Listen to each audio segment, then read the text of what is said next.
there, YouTube? I'm back again today for another game review. Today, I'm very excited to check out Slide 5 from Milton Bradley. This is for 2 players, ages 7 to adults, taking about, 15-20 minutes to play. And in Slide 5, you are going to be sliding your pieces onto a vertical board. It's actually going to be, you'll see in the middle part, a board that will be standing up like this and trying to get 5 in a row while popping your other player's pieces out and moving and shifting your other player's pieces. It is an abstract strategy game with a gimmick, but does the gimmick work? Let's open it up and I'll tell you what I think. Alrighty then, we're going to take a look at what you're going to get inside of Slide 5. So first and foremost, we have a handy dandy box top. Just give you all the rules. Very well done. Should have you up and running in no time at all. And in fact, I can teach you how to play right now because it is an incredibly simple game. So in Slide 5, you're going to have this unique little contraption here, which you will assemble like so.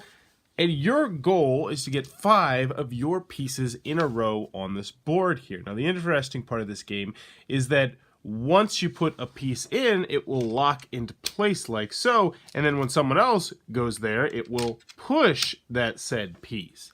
And that really is the crux of the game. You're trying to get 5 in a row as your opponent will be bumping you. So let's show you exactly how the game is played. So you're going to get 16 pieces. Your opponent is going to get 16 pieces. And then you're going to try to get these pieces 5 in a row. And it really is just as simple as that. Now let's show you how you reset the thing. You're going to slide this up and then it will all easily slide out like so. But let's take a closer look at this actual contraption because it is very interesting. You can't access it from the bottoms down here. So you have to put it in one of these 5 spots right over here or one of these 5 spots right over here. And it is kind of difficult to see due to the dark blue of it and the dark blue of the table and the poor lighting. But let's just show you how the game works. And really, I pretty much already showed you how it worked. The one big thing is you have to make sure you hear it pop into place or else you will have issues putting the pieces in. So I'll give you an example. So I'll put that one in, but I won't pop it quite into place. Then I'll put this white one in. And then when the blue guy tries to slide in, he can't do it because that pops right out. So then we have to try and pop it back in. And so it all comes down up. And then sometimes you'll actually push it in too much, like right there, where the white one now is not where it's supposed to be, but luckily you can kind of fix it by someone else going there. And yeah. What'll happen though is eventually things will start coming out of the other side. Like so. So now that piece is out and white piece can continue to use that piece. There is an interesting rule in the game though, where if you ever have all 16 of your pieces in here, then you suffer a penalty by having to put your opponent's piece in there until your pieces start popping out, which is really kind of cool. But anywho, you're going to continue to go until someone gets 5 in a row, at which point they will be the winner of Slide 5. And that, in a nutshell, is how the game is played. Alright then, Slide 5 from Milton Bradley. What are my final thoughts? Let's go over the pros, let's go over the cons. First, on the pros side, the game itself is a very light, simple game. The rules are well done, and they should have you up and running in no time at all. Also, component-wise, it looks really cool. It's a cool concept of having this this board that stands up, and you have to put the pieces in there and knock other people's pieces out, and there's chain reactions that can potentially happen, and I like that. And you really do have to think about every move you make in this game if it were to work, so that's cool. I also like the penalty that if all 16 of your pieces are in there, then the penalty is that you have to put one of your opponent's pieces in on your turn. And that's a really cool penalty. I really like that idea. I think it's kind of neat. We never got to that point, which is unfortunate, but I still think it would be a really cool idea. And I like that. I like seeing a different game.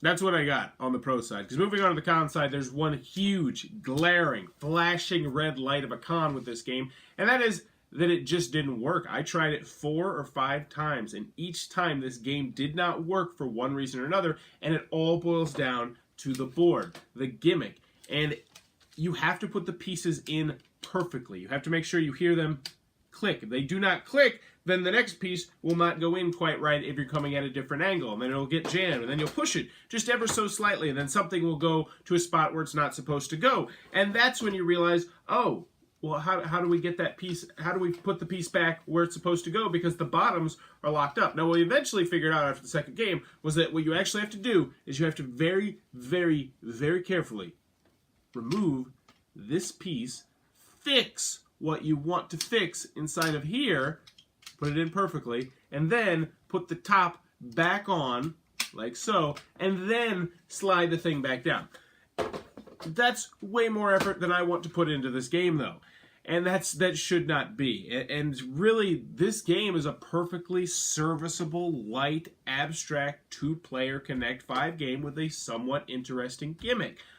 But the fact that the components do not back up the game ruin the game for me. They really do. They ruin it for me. I don't want to call it broken because you can still play it. And we did playing it just with the game laying flat. And that worked perfectly serviceable too. Like, you literally could just play this as a game that's not supposed to be standing up, and it works just fine. You just slide the pieces in, and then you bump stuff like normal.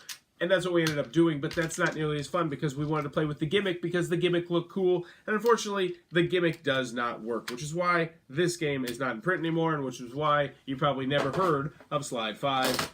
So there you go. That's Slide 5 from Milton Bradley. It had a cool idea, cool abstract strategy game idea, and it did not work because the components did not work with the game.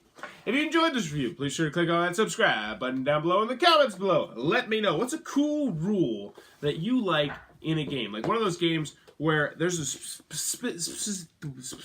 specific rule. Oh my gosh, that's a really hard word to say for me right now. A specific rule that you really enjoy. Because I really do like the rule in this game, where if you have played all your pieces onto the board, your penalty is playing someone else's piece onto the board. I think that's really cool. For me personally, a really cool specific rule in a game is